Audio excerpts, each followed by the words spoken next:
What if I told you that saving money, the advice we've all been taught since childhood, might actually be holding people back? Not spending too much, not bad habits, but saving alone. This story explains why, and why one man didn't understand it until it was almost too late. Stay till the end because this lesson applies to almost everyone in the US and UK right now. In a quiet working-class town, there lived an older man people rarely noticed. He had worked most of his life, factory shifts, manual jobs, long hours. Now retired and worn down, he spent his evenings sitting outside his small house watching cars pass by.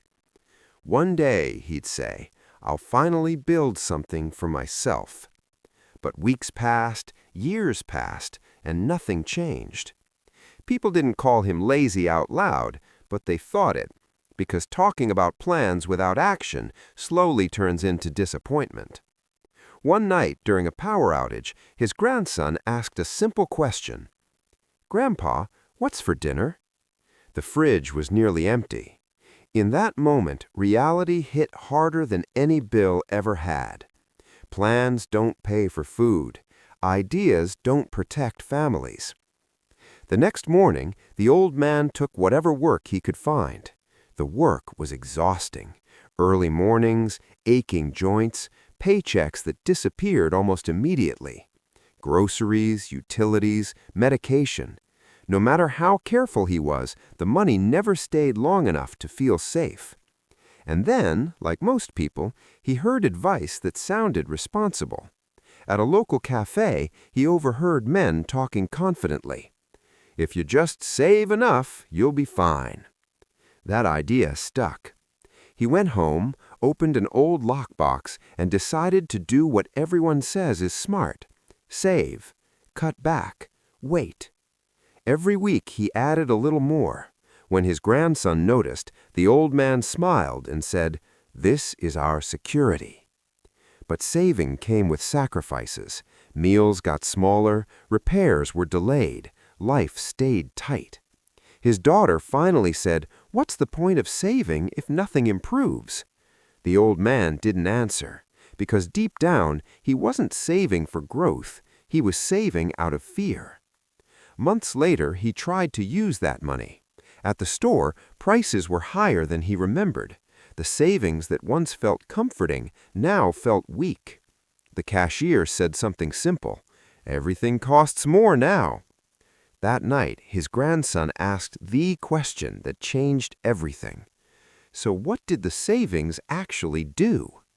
The truth was painful. The money hadn't grown. It had quietly lost value. One morning, sitting on his porch, the old man noticed something. Neighbors walked by calmly. One had a small repair business, another sold eggs from their backyard. Someone else fixed tools on weekends. They weren't rich, but they weren't anxious either. And suddenly he remembered something his grandson once said. "Why don't you build something small?"